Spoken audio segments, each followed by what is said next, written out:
Yo, Look at that head. What's good, Ohana fans? way to open up on I was reading something.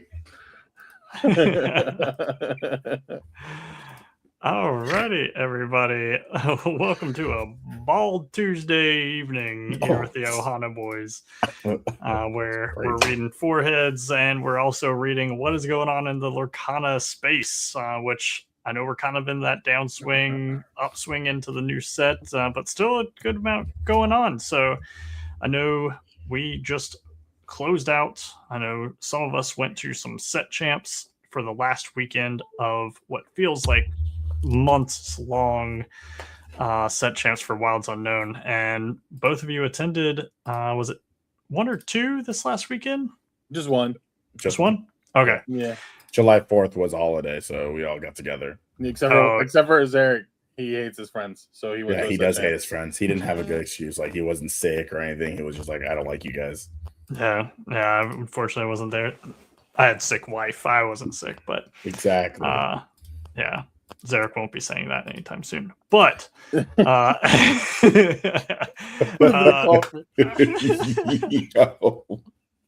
but anyway, yeah. So definitely some good Ohana time happening on 4th of July. I hope everyone that celebrated in whatever way had a great time on the 4th, and then also with the set champs. So let's let you guys run through your set champ experience to kind of cap off what was a very adventurous Wilds Unknown meta.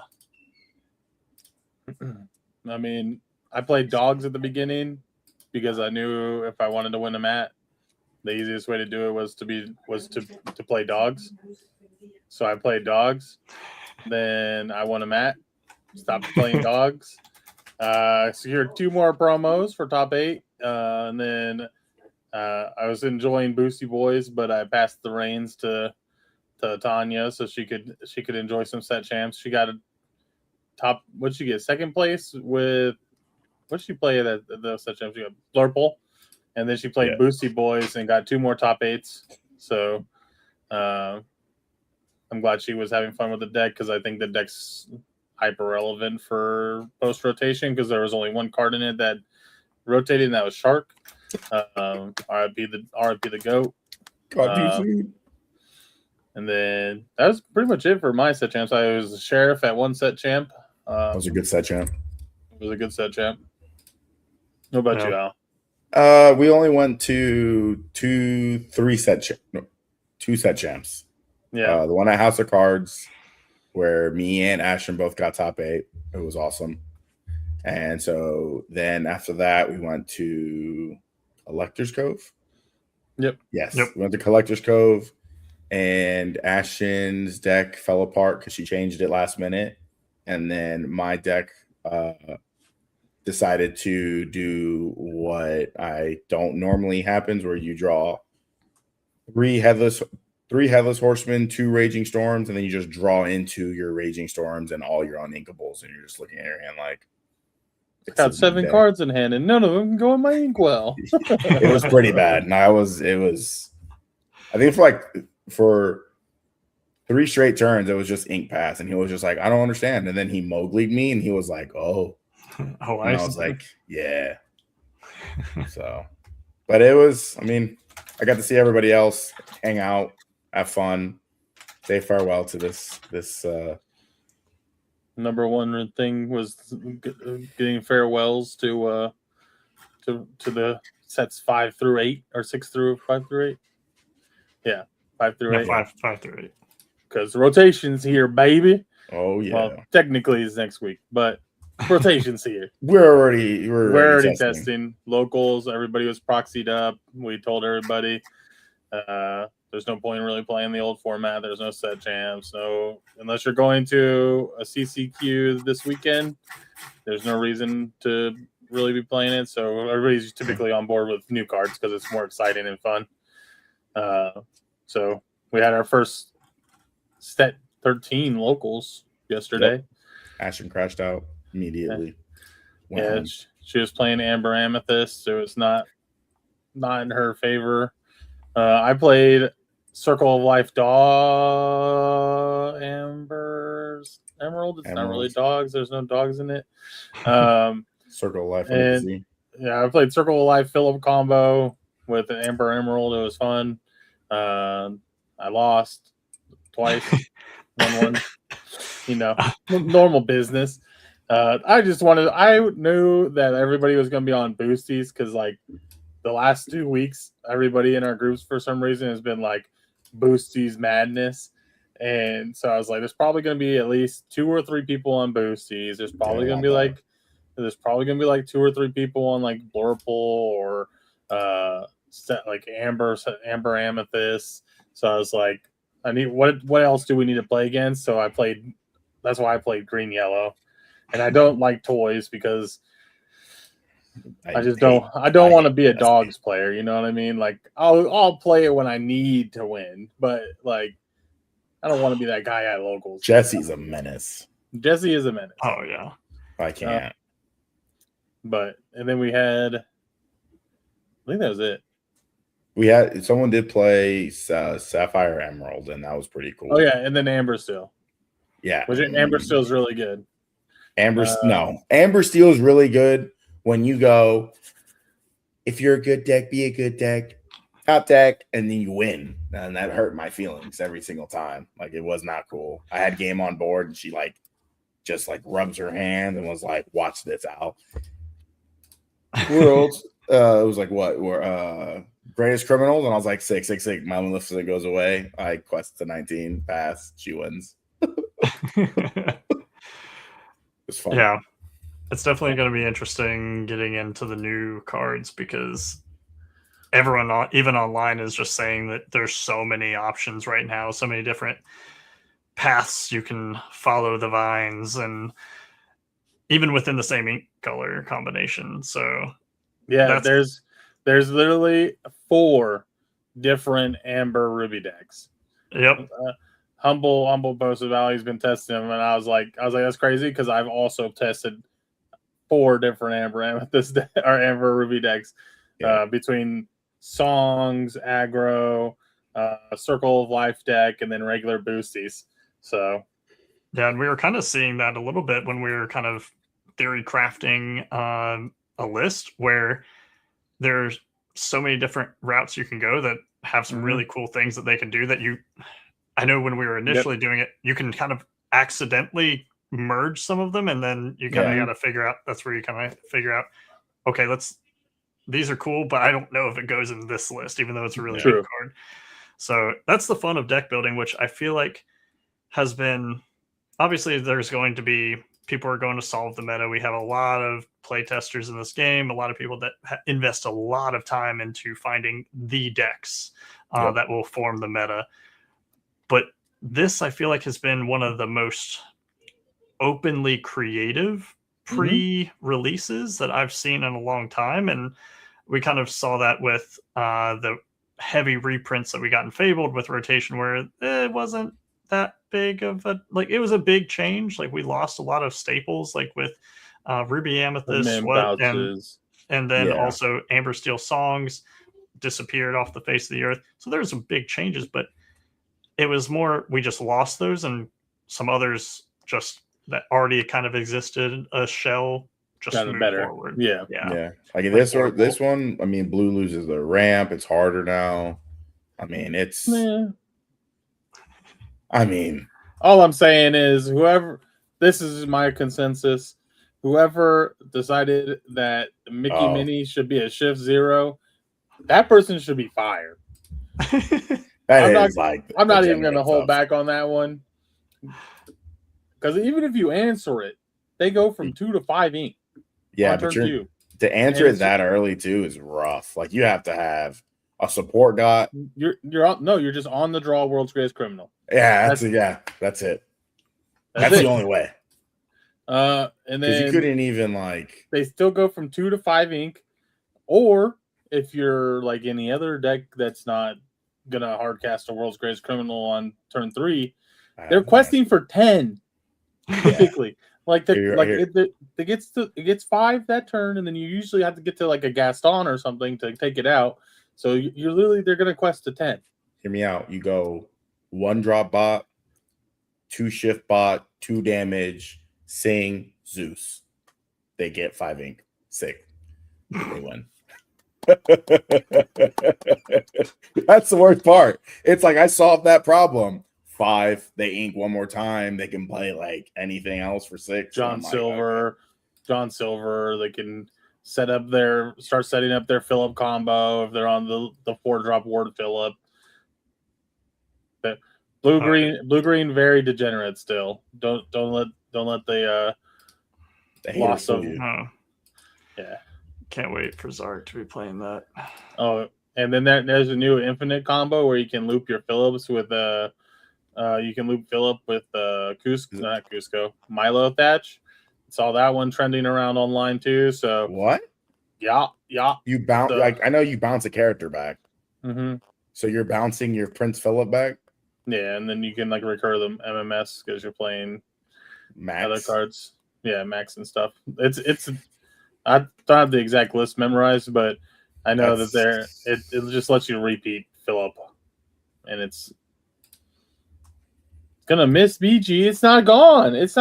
You get like this is literally what we're talking about. At least you know what? At least we don't get Ink Geyser or Bent anymore, guys. Facts. And you're welcome. Oh God, you're welcome. You're welcome. I wonder what you're gonna do. Clarabelle shift. Oh my Cindy, God. sing your welcome. Sing your welcome. Oh, how many cards in hand? Okay, I'll draw 6. Or my favorite one. Every time I saw him do it, it was just like, play Cindy, trigger my first Cindy, visions, Ink Geyser. I'm gonna ink all this time. You're stuck. 6. Sail, play Cindy, Ink Geyser, ink, Cindy trigger, or ink, play second Cindy trigger. Yeah, that'd be crazy. Now we just go from play 1-drop Mickey, 1-drop Mini, shift 0. I go to 5. Yeah, it's definitely gonna feel like that deck when it doesn't have the Mickey Mini shift immediately.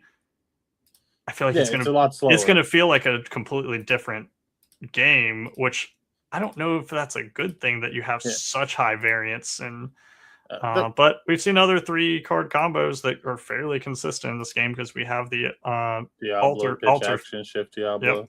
We have the alter that's very forgiving in this game, which is a double-edged sword at times. I appreciate it a lot when I'm doing it, but it'll still mess you up. But there's also like other cards that we're seeing like a big emergence in that were like heavily overlooked because there's just better cards. Like my favorite one is the 3-drop Pooh. Oh, he's a 3-drop 3/2 or 2/3 quest for 2, and whenever you quest, you can put a card from your hand into your inkwell, and it enters ready. So it's really cool in like Blurple and probably in Sapphire Emerald and other Sapphire decks that are they're gonna be able to go from like 3 to 5 and then 5 to 7 if they don't have an answer for it. So like ramp is definitely slower, but it's not gone. So I think there's still plenty of room for blue decks or Sapphire decks to have their time in the spotlight. And that's like the best thing about this meta so far is like I get on duels and I don't have to worry about playing 7 dogs in a row, or I don't have to worry about playing 7 like back in the Lorcanito days when I played on there. Don't have to worry about playing blue red 20 million times a day. You know what I mean? So it's a lot more variance, seeing all sorts of creativity. I think was it Sailor? No, it was Sweet. I said it last time. He was like, this is like the first time in Lorcana's history where we get to actually play theme decks and they're good, because like I got cooked by a Madrigal heal deck, bro. I ain't even gonna lie, buddy. It was bad. Oh, no. I was like, we're good. chilling, and then they go swing into Maleficent Dragon with my my 2/8 Madrigal. Ohana means family. Gain 8 lore. I was like, or 7 lore. I was like, sick. What did I do to deserve this? And then they drew all the cards, and they're just like, what are they going to do next? And they're just like, yeah, they were saucing on me. I was frustrated. It's bad. Yeah, because it's crazy because we keep saying, oh, it's coming down the road, but Continentals is a month and a half away. Yeah. And Gotta it's log crazy that in. we have so much in between now and then too, which is kind of nice. So yes, we're going to be the first Continentals because Europe has theirs afterward. Apologies, I don't remember when the other regions are having them, but I'm pretty sure we're the first Continentals that will be played. But we'll have some events leading up to Continentals. Gen Con. Yeah. CCS, the 50K, is it 50K? Yeah. Yeah. It's 2 weeks before, I think, And then- Continentals. Yeah, and then Gen Con, of course, which Mhm. is also CCQ. That's post rotation. We also have the D23 CCQ. That got no. I think the tickets they said The tickets was got getting- pushed back, but the tickets got pushed CCQ is back. still going so on. the Yeah, same day. Yeah, yeah, the tickets got Gotcha. pushed back till next week. to help everybody with something. I don't remember. I was reading it and I was like, that's not me. At first, I thought it was for like the princess thing that we're trying to get. No, It wasn't. I was like, Which thing? you know how you have that little box behind you right up very top? Oh, the princess gift set, the gift box. We're The going princess to, version of that. yeah, we're going to Disney that. Springs for the Yeah, release for it. Yeah, there's 3 of us going to Disney to get some. Sorry, I just realized after we've done so many podcasts that Elsa was flipped. And so I mirrored my camera, so now I'm all messed up. But yeah, now you can actually read the Elsa card. The uninkable thing was in the other corner. It was? Yeah. So it was blowing my mind, not to detract from the other kind of news, but I feel like it's been this way this whole no, time. I promise I'll go back. It was always like this. Nothing's changed. Wait. Yeah, I don't understand. Okay, I'm glad Corey said it because I didn't want to be the one that said it and be like, "Oh, Hold on, I'm gonna weird, look weird, on the dumb." stream. Yeah, on the stream it looks the It same. looks the exact same, bro. It's his color blindness. Oh, it's that's only getting him. changing my view. Mm-hmm. Well, that's dumb. So sorry about that. But anyway, so It's the speaking of color blindness that got CCQs, him. yeah, just blind. So speaking of the CCQs, and we had a DLC over in Brazil over the weekend. We had that, and then the PPG 10K CCQ. Yeah, So we had Chris Oyola take down Brazil to get the world's invite. Actually, I already had it going into the finals, but I feel the same way. Or if I got to pass down, you'd want to earn it. I want to earn it. Don't get me wrong. I'm going to be like, yes, please. I'm not leaving it on the table, but I'm sure he felt great about that. And is that a triple pass down though, or like a double pass down? Because he played Zahn, right? No, it was just the one pass down because he wasn't qualified. He wasn't qualified for Worlds. So the winner of the DLC gets an invite directly. Two obviously, Worlds, yeah. Still to Continentals. Since Zahn had won a DLC, he was immediately qualified when he made the finals because he got the Worlds pass down. Yeah. Gotcha. So he was able to take it down, and he took it down with dogs, and just kind of, I don't even, to a certain extent, and this is nothing to Chris Oyola, but don't even feel that we need to dissect the deck list or anything for most. You can literally just pull up anybody's dogs list and be like, yeah, that's it. I will say Mo Shamblin had a decent amount of, I say some cards that was very impactful in his win in the CCQ. Because he ran MMS and Scar. And then one of the 2/2 the Queens, the 1-drops, which already I know going into it, I mean, it just kind of makes sense because you have all these 1/2s in the mirror, and this is just a 2/2. You can play it for free with Aurora. So all of it made complete sense. And when I watched the Scar, I was just like, this card's crazy. Yeah. It has Scar, Ward. that was awesome. It has Ward. It's a 4/2. So you can't even like ping it. And then you have MMS. And already there are so often times where your opponent would Eleanor go sideways, and then you just get these kind of potentially free trades into it, little bumps of damage. He saved you from a fire back in 08? Oh my god. Wow. That's crazy. You were probably still in Pampers. Dom had this like funny story about how he looked up to Mo so much because like this Vegas journey that Mo that like sold his like life savings and like cashed it all in to make it just to the DLC, and like then he won the DLC. And he's telling me, because I don't know, you guys know I don't really know anything about these big guys. So he's telling me about Mo, and I'm just like, he's like, Mo's an inspiration to the game, and I'm like, why? And he's just like, are you kidding me? Mo sold his car, his only car, to get to Vegas for a chance, Al, a chance, and he got it.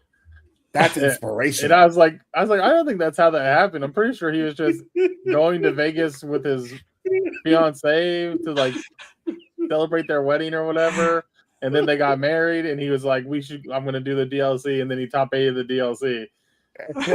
Dobbs looking at me like, he was like, he saved me from a fire in 08. Inspirational. Yeah.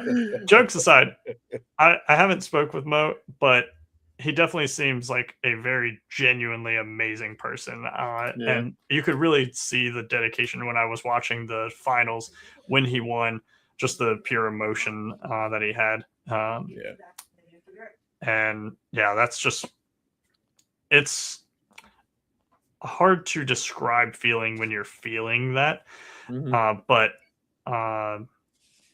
yeah, I mean, how many people get to go so far, and especially knowing that this is one of the last attempts, and he's one of the many people that, in my opinion, are very deserving of a spot at Continentals, but it's just so hard to qualify.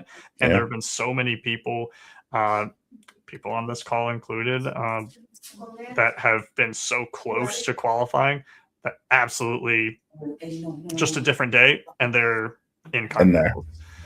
And so knowing that it was kind of coming down to the wire and to potentially lose in the finals of that event, it would be pretty heartbreaking. And so definitely just amazing players. And I love the innovation of, at the very tail end of this, do I like dogs? No, because it does seem very much like if you want to win, you play dogs. And I don't necessarily like that about the game, but that's the game we play. And so you play within those bounds. And the fact that he was still able to kind of find pieces to add to the deck. And I believe he said on the Lumiteers that the MMS was kind of a Mo special. The Scar, he had seen someone else playing it, and he was like, huh. And then the MMS was more his idea that he threw in for his own flavor, which I respect. It was good, though. I'm glad he got it. Oh, absolutely. Especially after saving Dom's life. I'm just glad that, no offense to Zon, but I'm glad that Zon lost, because I had a $20 bet with Luca. He owes me $20 now. He said Blue Red was going to win. I said, no, it's not. Blue Red lost, did not win. I got $20. Has he paid you? No. People have a history of not paying you back. This is true. That's the thing? I can start doing that? No. Especially people that start with that name, but we won't go too far. But so anything else of the current Wilds Unknown meta before we kind of just go into, if you want to, Sully and Boo is a problem. Gaston, okay, we were talking about the current set. Current set? Oh, I'm not done with that. It's gone. You're just so excited that he just wants I am. You ever see that? You see that meme where it's like Michael from The Office, and he's like taking the thing, and it's from Parks and Rec. He takes the computer and he slams it in the trash can. That's me with this set. I'm done. I'm ready. Nice. Okay. Well, so any cards that you kind of want to talk about? I believe the website, the main Disney Lorcana website, does have all the cards at this point. Yeah. So if we want to pull that up, we can. If there are any cards that you want to highlight, I know we went through some of them last time, but feel free to shout them out. Yep. We can take a look. All right, let's go. not show everything on my entire computer. Oh no, we're gonna see his hentai collection. I mean, what? Whoa. Is the Hanada virus, right? Yeah, the Hanada virus. Different kind of vines. Hey, Corey, how do you spell your name, bro? How do you spell your name? I don't know. Whoever Corey is. Corey? They ruined their smolder last night. Corey. I wonder who that is. Pull up Sigma Dr. Bushroot. Oh, that's that's a gas card. Yes. It's quest for 3. Just warded. Crazy stats. Of course it's green or purple card. I mean, that's Dom's. That's Dom. And a 5 cost. It's just a more due replacement. Yeah, but it's you think for more due?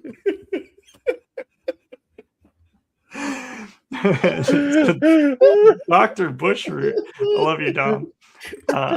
Dr. Bushroot, 5 cost inkable, 4/3 stat line with ward, quest for 3. Whenever it is challenged, opponent discards a card. So Flynn Rider effect. Yep. Flynn Rider from set 1. Oh shoot. Tanya Rich. Pack Panda Rich. Hey, 5 gifted. Tanya must have guessed some World Cup winnings correctly. She lost both of her bets today. Oh, yeah, but she bet against Morga and won. Oh yeah, that's true. DJ will be having a Hell in the Cell match later. I was like, what is that? You've never seen WWE, bro? No, I don't watch. I've never watched wrestling. It's a steel cage match, and it's fully enclosed, like Spider-Man. Yeah, or OG Spider-Man. Yeah. Yes. Oh, okay. I got you for this card's 3 cool. minutes. Yeah, I like that card. Someone played it on me, and I cried. Yeah. I think just based off just testing the last few days, I feel like a card that is actually not in the new set, but is probably going to start seeing a pretty heavy play is going to be King Undisputed.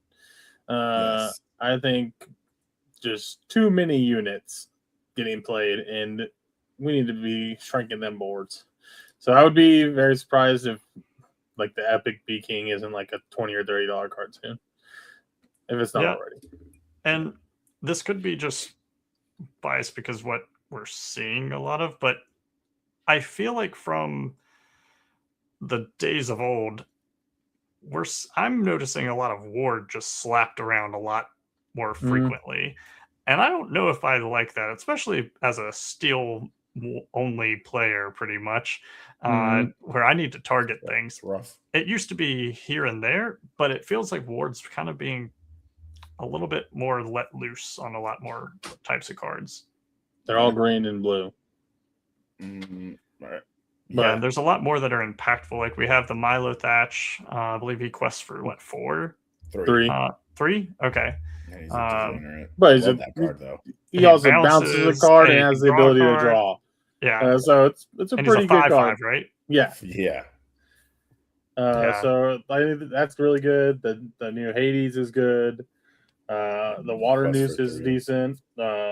We already had Scuttle and Merryweather, so there's straight Blorple or straight Sapphire lines where you can just go ward on 4, ward on 5, ward on 6, and then or 3 on 4 and 5, depending. If you're an extra degenerate, you could go ward on 1 too. So you can ward your you could do ward on 2 as well because they have the duck, the 4/1 duck. Yeah. I'm good. So force them to So that Maylin, the 1-drop Maylin Sing Together, that card is actually not as bad. It's still pretty not great, but it's really good in Circle of Life decks. Just because it's a cheap character. So you can go I went last night, you can go Maylin, Tree, Maylin, and then you have Circle of Life.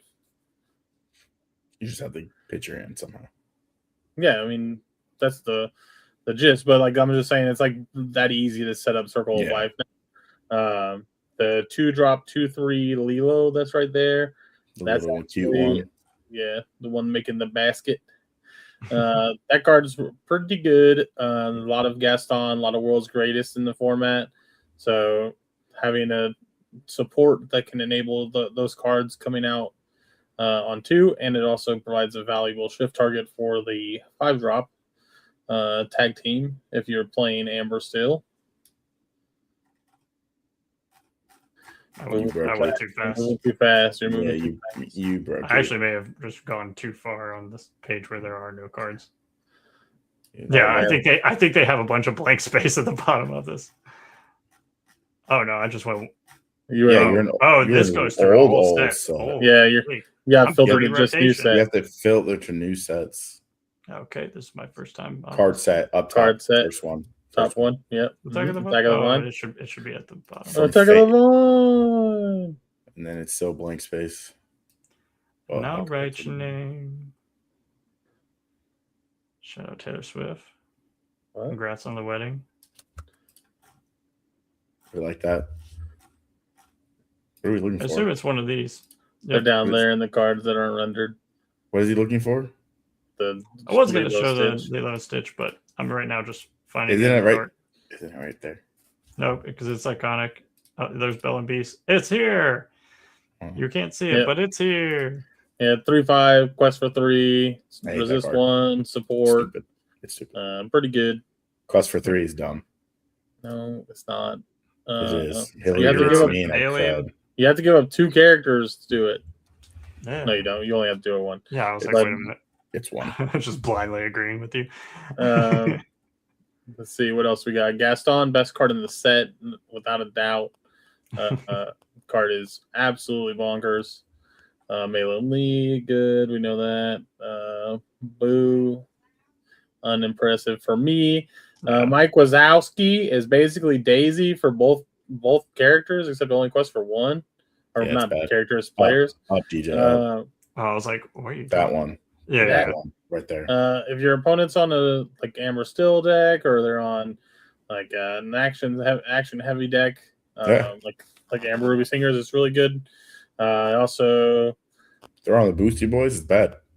Yeah, yeah. The Horn King card directly under that card. I was having a lot of fun with this deck last night. I don't really care.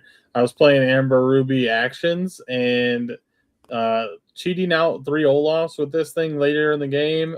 Bonkers. Yeah, it's pretty bad. Being able to play a Sully from your discard and then recurring another card, and then or playing a Maleficent from your discard, or any of those cards, just popping them out. Really nice. Only downside of this card is it has 5 might, so it does get World's Greatest and it does get Gaston, but it has to be exerted to proc his ability. So yeah, but that part doesn't matter. That's crazy. It needs a turn to do its thing. It does not need a turn. You can just you just tap it down with your Rockstar Stitch. Come on now. It just we don't Did he? Wait, yeah, you had before. We're playing Infinity. Got it. Okay. Sully, crazy. What? Rockstar Stitch got reprinted in Fable Dummy. Nah, no one playing that. It's literally getting played right now. Nah. I played against it yesterday. It was aggro still Amber still aggro. They went shift Rockstar Stitch. Well, Lilo Stitch Pudge, Lilo Stitch Pudge. It was annoying. I got mad. I quit. Sully, obviously, I think we talked about this last time. Card is insane. Broken. Super good card, even without the shift target. Shift target just makes it even more degenerate. I don't think I've seen any of these cards. No, Pocahontas and Miko. I have seen a couple of Amber Amethyst decks that are you get to play Miko, then 2-drop Pocahontas, play another Miko. You can shift this onto the Pocahontas. Then when you quest the Miko, you get to recur the Miko back to your hand and replay it for free. So you are constantly having a 2-quester that's ready. It's pretty fun. Been doing some other cooking with this card and another Amber or Amethyst card named Mirada. But we'll leave that sauce to be discussed later once we refine the list a little bit. Woody and Buzz get played. Woody and Buzz definitely gets played, but everybody, I think we're just not interested right now. Yeah, that's crazy. It just does normal toy things. When it quests, it plays a card for 2 costs for less, or 2 costs or less for free. When you play it, you get if your opponent has more cards, you get to draw until you have the same number. So it's literally just a shift target that has the other shift Woody's ability, and then it has a Insta remember me. What's the remember me card? It's the green. One yeah. That it's like if your opponent has more cards, draw until you have the same number of cards. There's like a 4 cost action. No. Never got played. Yep. If I didn't have you, I've actually seen this card being played a lot. I don't know why. Both players drawing 2. I mean, if you're just ahead, like it's great, cool, whatever. Banger song though. This family Madrigal card, its effect pretty irrelevant. However, its stat line quite relevant. 8 willpower is bonkers in a deck that plays heals and Ohana memes family and cards like that. So I don't think it's going to be tier 1, but this definitely is getting played and it's pretty saucy. I'm not going to lie. Solly Boo, obnoxious. Basically just an infinite loop of recurring itself. Hungry for lore. You have forgotten me. That's it. You have forgotten me was the green action. Wait. Or no, you have forgotten me. Was the Amber discard 2. It looks like it's like remember me. I always called it you have remembered me because it was like the opposite. It was like you draw. Yeah. It's something like remember me or something like that. I don't know. 4 cost green, emerald. Remember who you are. Remember who you are. This one. Oh. Where you get to draw until you have the same number as your opponent. Yeah. So this basically just has that effect built in. Besties Assemble card is great. Yep. 1 cost action that just lets you grab any character from the top 4 cards of your deck. Pretty bonkers. Yep. Obviously, and I think Amber is pretty close to being the best color in the game right now. It has almost everything you would want in it by itself. You have forgot me because you remembered who you were. Smooth. Yeah, which I believe this is an update since our last Ohana Boys. I did watch Red Panda, and I Turning Red. Turning Red. I was looking at Maylin as the Red Panda, but I have my son calls it Red Panda. Yeah. He has yet to call it Turning Red, even though I correct him every time. But I've now watched it, I think, no joke, 6 or 7 times at this point. Yeah, makes sense. Pretty sure. Because when you have a kid and you watch a movie with them, they're like, oh, I want to watch it again. So I did watch that. It was a pretty good movie. I liked it. I also watched Elemental right after, and I will say I feel like I liked Elemental more. Yes. But they were both really good. Yeah. I'm never not by your side. This card's actually kind of good too. It's just kind of like a grandpappy on a song. So it gets splash. Gaining lore is always going to be good, especially if you're in an Amber deck that's playing an aggro line and your opponent's trying to answer you, but they're not quite big enough. Yep. And then I believe I've seen some people messing around with Powhatan's staff. I don't even know what that is. With specifically the Amethyst Merida. Because you can let everything come in exerted, or the next character come in exerted. Dom, take notes. So whether or not it ends up being relevant, it essentially enables your Merida to draw a card.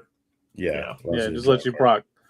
I don't know what that card is when you play this character. If the character of your quest is turn, draw a card. Okay, so that's a good sealed card, right? I feel like it's a good draft card. Yeah. One drop. Don't really care about that. What? Why would I care about Maleficent? Her shift. It's only for the shift target. Yeah. Okay, buddy. That's crazy. Winnie the Pooh. This card is actually pretty good. being able to quest for 3 on turn 3 is pretty good because you usually go like the 1-drop of what's the 1-drop? The Rue. Yes. Yeah, you go Rue, Winnie, and then the Beaver or whatever his name is. That gives resist, and then you get the quest for 3, whatever. Yeah. Lumpy, adorable. I don't even care. Yeah. Not as good as as good as Bell. Better stat line, of course, but moving 2 damage, not as good as 3 damage, and but it's cute. Did see this Abu getting played in an Amber and an aggro deck with the that Pocahontas Miko because it just returns a 1-cost character. So you could quest it, return it with the Pocahontas, and then replay it without it being banished. So, Interesting. I think that's the Amethyst Malin. Got the new and not improved Genie 4-drop. Vixie is probably going to see a good amount of play in Emerald Amethyst builds, just because they're 1 or 2-drop is typically going to be evasive. Typically, they're 1-drop, and then it has a bounce trigger, so and they can just keep you off of doing the things you want to do. That Miko doesn't do anything. Pain doesn't do anything without panic. Yep, as always. I do want to try the Ruby Am Mingli, like the shift, the challenge shift deck. Just because I like the abilities. Like the one is if you shift on it, you gain a lore, and the other one it gets evasive until the end of the turn, and then this one it like freezes character. So you have a lot of interactions that you can do that are like situational. So it makes it the deck kind of toolboxy. Also, like all the red pandas, when you bounce them, they heal, so you don't have to worry about you're protecting the character underneath.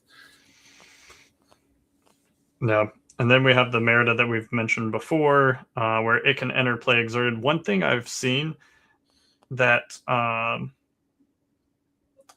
is it counts for other characters, but this character may play to enter exerted to draw a card. So yeah, it's interesting wording of where like this couldn't this have been this character may enter play exerted, and then whenever any character, just or like I guess it wouldn't have had the ability until it comes into play. I guess that's probably why they made it very explicit.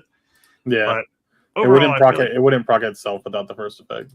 Yeah, I guess that makes sense. And then I think it'll be an interesting card. I think the uninkability holds it back slightly from being really, really good, but maybe that's a good thing. Yeah. I think it's just obviously the main synergy there is like questing, and then you get to play like the bodyguards. You're just protecting your cheap questers and with bodyguards, and then drawing a bunch of cards. Yeah, which makes Amber the match made in heaven. I feel like with the amount of bodyguards. David Powhatan, the new guy. If you get to that much ink, the 3/6 or whatever that quest for 3. Yeah, and with Powhatan's staff, everybody's a bodyguard. Everybody can be a bodyguard. And Solly. Yeah. Got that 4 or 5 uninkable curve. That's fine. He's got to get there. This is as good as Simba, I guess. What? I'm gonna put my hand on your shoulder. Unplayable cards. Unplayable cards as what? This card is not gonna. No, stop. This card's better than Simba. Stop telling Dom it's good. This card is better than Simba. It's a 4-drop that draws a card on play. It hasn't come out, and it's already seen more as much play. Yeah. Definitely not. There is Floodborn decks. I think it's mostly Amethyst Steel because you can shift Divine. I literally lost the game because I was playing against Amethyst Steel. My opponent shifted Divine. I gassed on the Vine, and then he played another Vine. I had to Raging Storm because I didn't have another out to it, and then he top decked another Vine. and then another vine, and I was like, I hate this game so much. Truly playing against the set name, essentially. Yeah. But yeah, I mean, I know we've mentioned it before, and I keep seeing everyone else also mention it. It's literally slivers from Magic the Gathering. Yeah. And that's what makes me want to make it work. But I think I think it could, like, if like Attack of the Vine isn't the final Vine card like set, you know what I mean? Yeah. Like if there's more Vinelings that come out in the next set, like just Floodborns in general. Yeah. Because they already said that. All the ink's getting sucked up by the vine. It won't be the last Floodborn, so I mean Hyperia City, the vision card, it says like, but where is their power source? And it's actually the vine. No,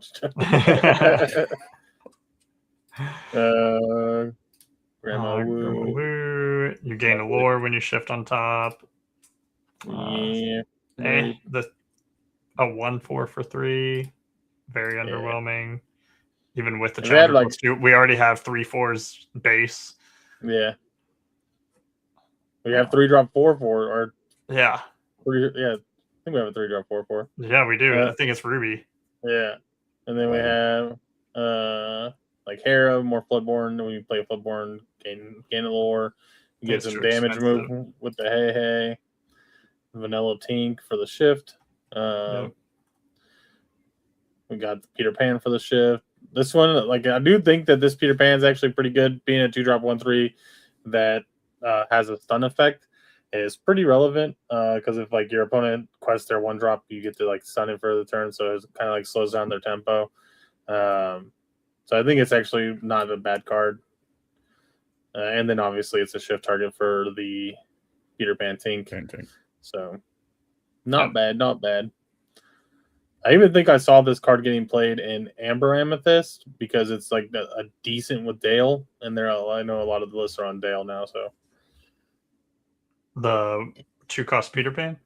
Yeah, gotcha. Because you just get to stun their 1-drop, and then later on curve you get the challenge for 3. Yeah. More honey. This Christopher Robin. I'm so disappointed with how irrelevant this is to the honey deck. I'm so sorry to cut you off like that. But this card, literally, people are just playing one of, and it's just to play the other honey cards. But the Winnie the Pooh and Piglet is so crazy if they're playing like the full honey package. Somebody shifted this against me and then quested for 6, and I was like, sick. I guess I'll just die. Like, I'm interested to see because I feel like the honey is just not going to be good. I think it's going to be one of those. It's not going to be competitive. That's what I was say instead. A pet deck. It's a fun deck, but I don't think it's gonna. It's like definitely not tier 1, probably not tier 2. It's going to be one of those decks that may surprise you, and if you're playing a really greedy deck, you could potentially brick and lose to it and then feel terrible about yourself. Yeah. That's what's going to happen. I don't think this card's good. Jeez. I just don't like if it was like from your opponent's discard, like this card's 10 times better. But since it's just from your discard, it's like meh, right? Like, and then like whenever this character exerts, draw a card. Okay, cool. Like drawing 1 card, but you had to pay 5 or recycle 5 cards either way. I just don't think it's very good. I could be wrong. I would love to be disproven. Now you've got some punch. I love this card.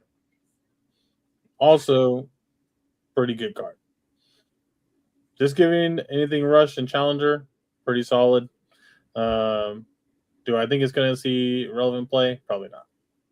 I think it's pretty good in a sealed format. I don't think it's going to make it into like a meta deck right now. We just don't have like all the challenger cards are Ruby Steel, right? So it's like unless you're playing like Ruby Am, like it just like doesn't have that much synergy with anything really. And just in terms of like a challenger archetype, you know what I mean? No. I know a lot of these, like we talked about last week, the realization that I think you This guys card had was is terrible, yeah. other characters. I was Yeah, so no, this happy for a card's second. I was like, this terrible. card's gas. I'm trying to remember what all new. Source has of the come out since Vine. last. This card's a very annoying. That is like the main card I've been seeing played in the honey deck. Is this guy? They curve into it, and then like you have to constantly pay the one lore, or they quest with you. And I can't emphasize enough that it's actually very, very hindering. So Yeah. Do you pay the one has come to Lorcana? let's see. Anything new? What do we? I think we talked about these all last time. Yeah. Yeah, I think we had most of these Todd, Emerald cards. That Todd 1/2 is actually good in the Circle of Life deck as well because it just has the strike a good match effect. So I think it's pretty good. Shift target for the big one. I think we covered this. We got a new hidden ink caster, I think it was. People are so mad. People are so mad about it. What are they mad about? It's a 1/1. Yeah, it's evasive. Like it just gets shot immediately. So you're sitting here like, I put this in my deck like an ink, and you're like, sick. No. Okay. Pass. Like sick. Should have had evasive and ward and been a 0/1. No, it should be a 2-cost 1/1 that says whenever you play a Floodborn character, your opponent discards a card. We're not bringing back Bucky. All right, let's keep going. Let's keep going. Let's see what else we got. We went over those. Potato Shift. Not going to see play. That's crazy. Dr. Bushroot. Dom literally says he's putting it in his deck. No, he didn't. If it dies to Eleanor, it might be unplayable. I agree completely. I have said a lot of times that if it's like a 2/1 or a 3/1, it's just you don't play it. Loses now. Yeah. This Mushu, super relevant. I think we talked about it last time too, but I just want to emphasis that it is very good. Just giving you a constant draw, and especially because a lot of your new Emerald cards are discard a card for an effect. So that's good. Put that thing back. Very playable card. Seeing that a lot in the new Sapphire Emerald deck. Where they just instead of Under the Scene or like Clarabelle, You're Welcome, they just go put that thing back and then play another character. Potato broken. Stonks. Triggers Merida. 10 out of 10. Dom, take notes. It doesn't have that character tag yet, but no, it doesn't. Let's see. I'm gonna tell you right now. By the way, I was looking through this list and I was telling Corey about it and Dom last night about it. The bear that last night was the first time I saw that card. Really? Yeah, I guess we were going through the list and I did not pay any attention to it, and I was just like, "This is an actual card." Yeah, it's interesting because it's like, okay, put 1 damage on it, it becomes a 5/4 for 3. It's okay. I was just like, okay. It's another tries to be that Ruby archetype of, oh, when I'm damaged, something good happens, but I don't think we've seen enough cards that are like get that big upside. I think we have some actions that I forget which one it is, but it's like put a damage counter on one of your characters and then gets like +2 or rush or something like that. We have a Cusco, the first 5/1 2-cost, first 5/1 stat line. I'm pretty sure. This reminds me, I used to play some Hearthstone. I believe his name was Magma Rager, but it was just this like low cost 5/1 beat stick that you're just like, it's going to trade up with your like 4 or 5 cost character. So that's interesting. But again, dies to Eleanor. Yeah, I want to resist. Let's see. Keep going. I think all these were out. Yep. We looked at all those. Give me a 4/4 vanilla 3-drop. We went through the yeah, we saw Pacho last time. Okay. Yeah, because he's a beefy boy. Let's see. I think we went through all these. Mm-hmm. Still haven't seen a Bell or Beast deck. Have you, Corey? Yeah. Yeah? Yeah. Was it good? No. Oh, okay, cool. So, okay. Red alert. Yep. This card, I think Medusa. Yeah, I think we talked about this a little bit. It's very good. Lots of things like Augustin being like the main support target for your Gaston. This just one taps it, so it kind of like solves that problem a little bit. So yeah, at first I was like, at first when I was like looking at the card, I was like, what am I gonna use this for? I have other stuff I can do, and then I saw Dumbo, and I was like, I didn't have Horseman Strike, and I was just like, man, I wish something would just hit this. And now we have something, so I'm pretty happy. I definitely added it right after that instant. I was like, I have to put this in there, and it's an action, so it helps with the Olaf. So, yep, yeah, it's interesting because I feel like there was a time back pre-rotation where we always saw 4 power characters were the safest of all characters because you had Amber Steel. I was always running World's Greatest Criminal Mind in it. And then you had Medusas just running in every Ruby deck. And so at 4 power, you're good. Any less, any more, you're susceptible to some fairly prevalent removal. Mm-hmm. So I think overall, this card probably definitely see some play. I feel like. Yeah. I tried so hard to make Ruby Steel work with Dash and Violet. It was good for a bit. It's you can do some degenerate things, but it's just like you the have droid. To have it. It's also just like the droids where you're sacrificing your whole board into one stack, and then if they have single target removal for that one stack, everything falls apart, and it's just bad. So, or they unfortunately, just hate you. Probably still not there.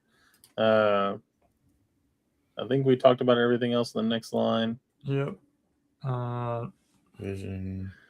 Full board characters game rush. Move blah blah blah. Yeah, I think we went through those. I believe we had all of these. The vanilla 2 drop 3/3, really good. Oh yeah. Yeah, true. Those in almost every ink color at this point. Yeah, pretty sure. I think so. Just about. Other than that, nothing crazy here. Nothing crazy there. Nope. Boo, pretty good. Seen people playing that a lot. Just says the late game, you slap it down. If they don't answer it, you get to gain lore. Yep. Let's see. Other than that, I haven't seen any of these other cards in any ones? deck. I haven't seen any of these other cards in decks. I was like, I swear we saw them already. This Violet Bar on its own, like the just like the Steel Violet Bar and like the 2-drop Steel Violet Bar, that's like the new Calhoun. Yeah, that one's good. I think both of those cards are actually really solid. Just having a 5, like a shift 3, resist 1/4/4 is pretty solid. I'm playing this one cute little Stitch with the frog in my Amber Steel. It's a good shift target for my Lilo and Stitch. I wish that with the Lilo and Stitch they got a resist for each card under it. Okay. Chill out over there. Okay. You just shift 2. It gets resist 2. That's not terrible. No. It'd be Big Cindy. No.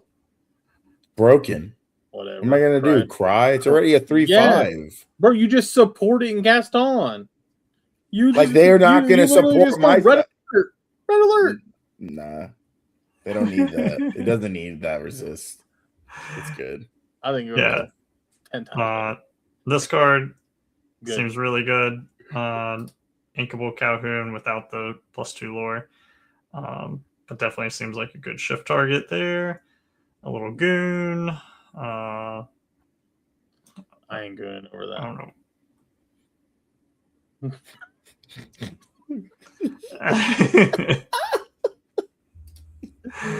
Anyway, Mulan, crazy. So good. People have not read that card correctly. It says whenever you play this or another Floodborn character. So if you have one on board and you play a second one, you get to pop 2 items, not just one. Yep. And it does proc itself because it says this. Yep. Sure does. We got a 4-cost 5/5. I'm trying to think. What does Dr. Hamster do? Nothing. Oh. Scroll up. Oh. It's a 3/4 alert. It eats Dumbo. Yeah. And was it Bianca? Was that the steel 5/5 and you could play it for 4 if you had an ally? Now we're just like, here's a 5/5 vanilla. There you go. 4-drop. Yeah. 4-drop. It's kind of sometimes insulting, I feel like, to the cards that came before, but that's power creep. Yeah. It also has a direct answer in the set on curve. So yeah. The scar. I'm glad you said that as well, Corey, because in the chat, I literally called it Scar Crowned by the Vine. And then I realized later I saw it and I was like, oh, it's created by the Vine like all the other ones. I swear I thought I had built like this entire headcanon that he accepted the Vine's power and was made king of the Vine or whatever.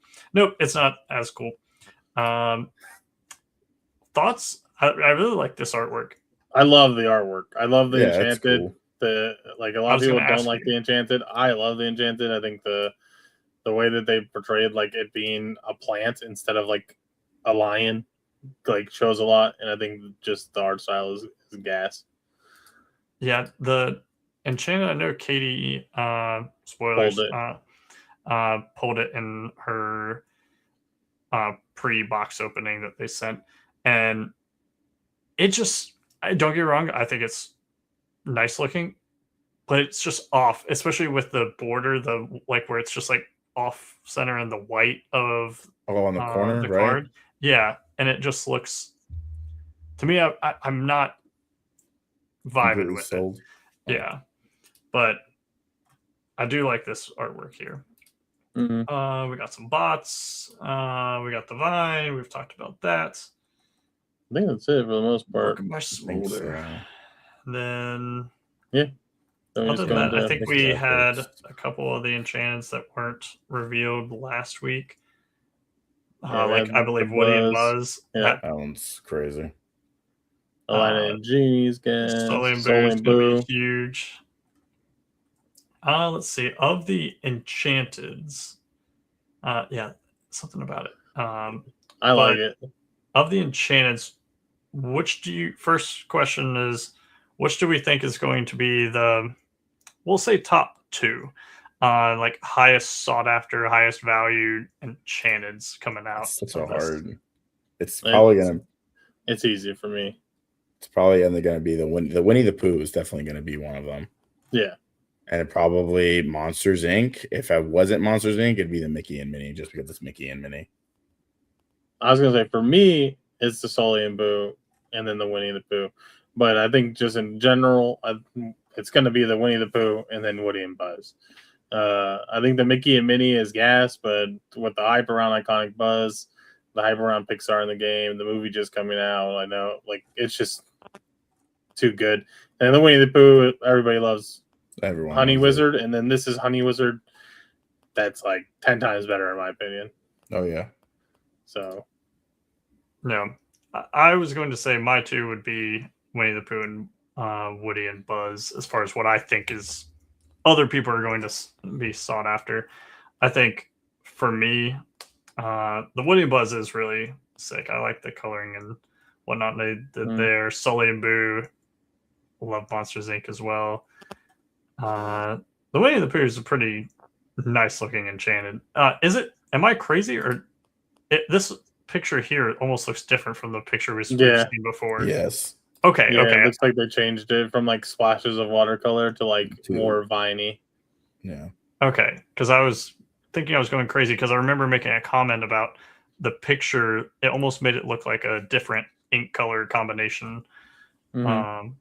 But Peter Pan Tinkerbell, it's cool. Yeah, I like that one. Like, I like the artwork. I think I'm just not as. I just love heartfelt with it. I think it reminds me of like the old Hook, like yeah. So it's, the old Hook like that VCR box. Yep. So I it kind of like draws on that nostalgia for me. But it looks really really good. The Maleficent's also like just like that side profile is iconic. You know what I mean? like that a lot. Yeah. I'm just disappointed that Iconic's not as like take that Sully and Boo and make it one of the Iconics. Like Lilo and Stitch got enough love. Let's rotate them out. I mean, they have so many. Like what? They're probably the most right next to the Frozen. Yeah. If you guys like talk about franchise having enchanted. Yeah, it's pretty. Yeah, and it even has like the first set champ card. Yeah, there's a Stitch and set one, first set champ. There's a Lilo, one Lilo Enchanted, a Lilo Glimmer foil. So I was like Park promo Stitch. Yeah. Park of the same card. Rockstar. And she has another spacesuit one, which is super cute. Yeah. She has the Rockstar one. Yeah, they have a lot. So they didn't have to give them this. I mean, even like Rapunzel. That one, I like this one a lot. Tangled was a really good movie. So good. I also hate to say it, but the Dash and Violet Bar one is going to be expensive, just because everybody that pulled a Mr. and Mrs. Incredible is going to want to finish the family. Wants to finish. Yeah, because they gave every single character in the family enchanted because they got Jack, Mr. and Mrs. Incredible. So yeah, and I will say, Garrett pulled this. I saw his. Check him out on YouTube.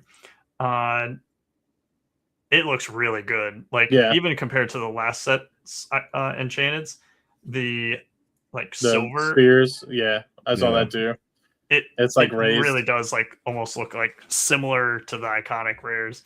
So yeah, I mean, it's just again better and better each set. After I've seen the movie, I do like this Enchanted better than I did. And I like the Explorer Wilderness of those. Yeah, but I love Up, but it's just like there's too many good ones. Is the ghost in there? Ban this guy. Ban this guy. Ban this guy. I think. Stop looking for it. It's a ghost. You wouldn't be able to see it. Appreciate you, TJ, for looking. In the waterfall, I think. No. Maybe falling down it. I hate you guys. And then you have the iconic rares. I mean, I know obviously everybody wants to, but I'm just waiting for that day that I opened my first iconic rare. So excited. Dude. I mean, I know it's probably never going to happen, but they're there. If it does, I mean, if it does this set, the Belle and Beast looks beautiful. Even though I am more tied to the Lilo and Stitch franchise than Beauty and the Beast, this one visually just does more for me. Ashton was like, "Oh, if we pull either one of them, I don't care to have it." And I was looking at her like, "I'm keeping the Belle and the Beast. That card looks gas." I'd play the Lilo and Stitch one. I'd let you borrow it every time you told me you were playing that deck. I'd like, "Oh, you borrow it immediately," and then you can riffle shuffle the deck. Oh God, Bridget. But yeah, that sums it up. Stop sharing there. Anything else that's kind of leading into really just new set release and new testing for the new format? Not really. I mean, we've been testing. I probably have like 7 or 8, probably 9 or 10 now. Decks built on duels that I've just been like rotating in and out, trying to figure out what it feels the best into the most matchups. I have like a few decks that I have like 75 to 80% win rates on that just feel weird to play and I don't really like it. And then I have some decks that are on like I have 40% win rates, but I'm having a blast with it. So I'm sticking to it. So it's just weird. It's just a weird balance of like trying to figure out what's good and what's fun. Yeah, it's hard to even, I feel like, try to decipher what is truly good and whatnot, because especially when you're playing on these online platforms, I've seen some, like, you're going to play your own, like, kind of, I say, jank because nothing's established right now, but then you're going to run into the same thing and you're like, okay, do I feel like I won because my deck did a cool thing and did it really well and efficiently? Yep. Or did their deck just not do anything? Yeah. especially with best of one format. Like it's hard. Yeah. Yeah. Like someone posted, like when me and Nate were first testing bots, I was like, we made it. Like this list is gas. And then day 3 came, and then we're like, this deck is trash. Like it's a pet deck, and I like the deck a lot, but it's like, and that's just how it is in general. Like every deck you play, like even like boosties, like it's definitely one of the best decks. I think most people are expecting it to be one of the top represented decks into the new format. And sometimes you get on duels and you just get bodied for like an hour in a row, like an hour straight. Yeah. And sometimes you get on there and you just like never lose. So it's very polarizing. The format's so wide open. I would love to see what happens with the format, the way it shapes up. What's the first event right after release? Do we know? You guys mentioned it before. Gen Con. Okay. Yeah. Gen Con's like 2 weeks after release, and then CCS is 4 weeks after release. So, and then 7 weeks after release is cons, or 6 weeks. Yeah, something around there. But I think if anybody has any spice, let us know in the comments. Submit your links, your deck list. We want to test it. We want to test it. There's channel point redemptions now for forcing people to play a deck of your choice at Set Champs. I saw that. It recommended me when I got onto the Twitch channel. It was like, only visible to you, DJ Set Champ deck choice with your 10,000 points. And I'm sitting here looking at my number of points, and I'm like, that's not that many points. It's not. I have 21,000. I can make you play 2 Set Champs. Can I use my 10,000 points for myself to veto someone's deck? I'm gonna literally do it the last second, like, and just. Oh no. Yeah. Oh, yeah. You're cooked. You're cooked. You're cooked. I'm gonna save all my everyone points. has one, right? Let me. Yeah, sure this is fair. Okay. All three of us have one. All 3 of us have one. Oh, it's just Al's is half price because he's already playing some jank. So it's half price because maybe someone will be like, maybe we just tell them to play a meta deck and see what happens. Wait, it's not half price. It's still 10. I know. Oh my God. I was like, wait a minute. I think we should make like a lower one to pick Sarek's deck. Could you imagine he would crash out so bad? I'm not playing this deck. I have to win so I can sell the playmat. No, we love Zarek. He probably wouldn't do it anyway. I will abide by it if it is. I will definitely do it. At all viable deck. I would even if it is kind of jank. That'll be pretty fun.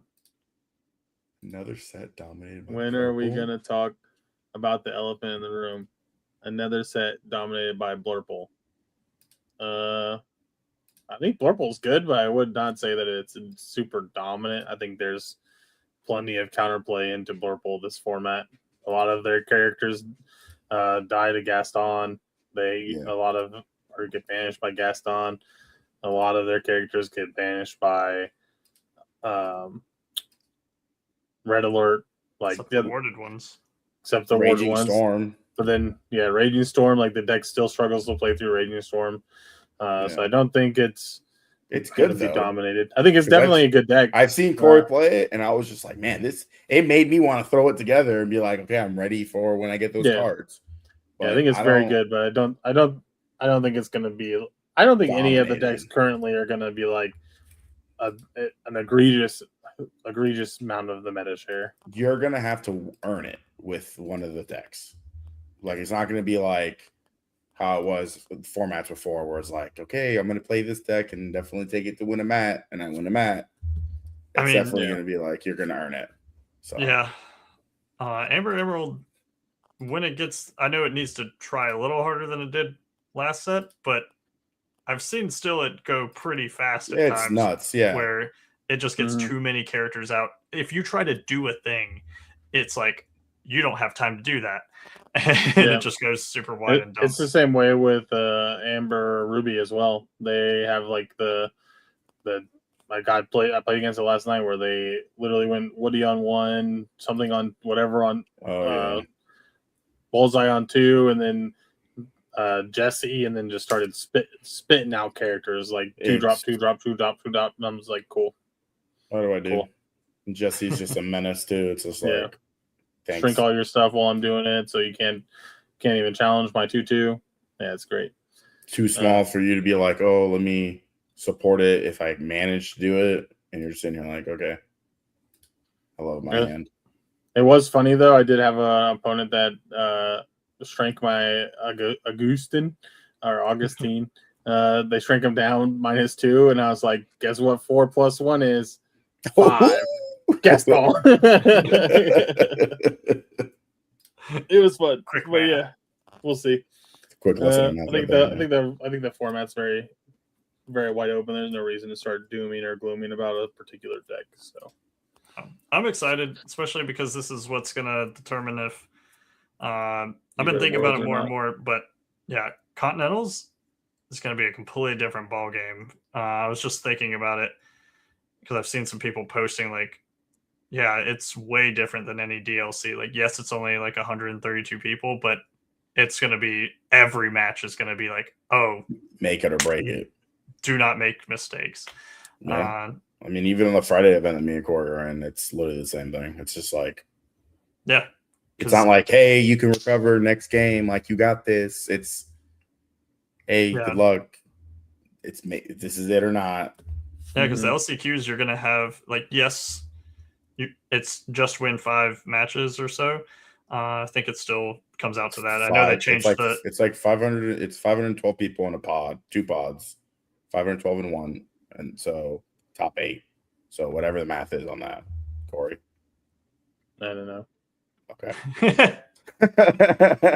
But even then, like, I know it's just, oh, okay, show up for LCQ pod. You don't have to do anything to get into that. So you could have a very varied pool of people. Yeah. But you still have to, it's going to be the people that think they have a chance, because it's not cheap to go to Disneyland unless you're really local, which I know they have a good local scene there. So I think this bodes well for the people in that area. But you could be also like my wife, where it was like, I wanted an attendee badge, but they didn't have any. So I got a competitor badge, and I actually want to go to Disneyland. But I'll play. And I was just like, okay. Yeah, I got to book my flight. I also have to book my flight. I got to... she sent you guys the thing, right? Yeah. Okay. Yeah, which I got a notification that there was a flight through Southwest that was like only $300 to not LAX, but the closer one, SNA. This is irrelevant. We can talk about it after the podcast. Yeah. So we'll wrap it up. We will be there, and we can throw you on over to someone else. I know. Let's see. We got Breezy. Oh, why Breezy? Lad is back. Lorcana After Dark. So if you want any spiciness in the Lorcana community, that's where you can definitely be talking about it. Save the drama for the lamb. That's why Breezy. Yeah. So we may throw you over to them. Otherwise, we will catch you on the next podcast next Tuesday, where we're really going to be chomping at the bit for our new cards to be in on that Friday. Yeah. Yep. Have another week of testing to throw you some intel. Can't wait. It's gonna be fun. All right. Peace. Have a good one.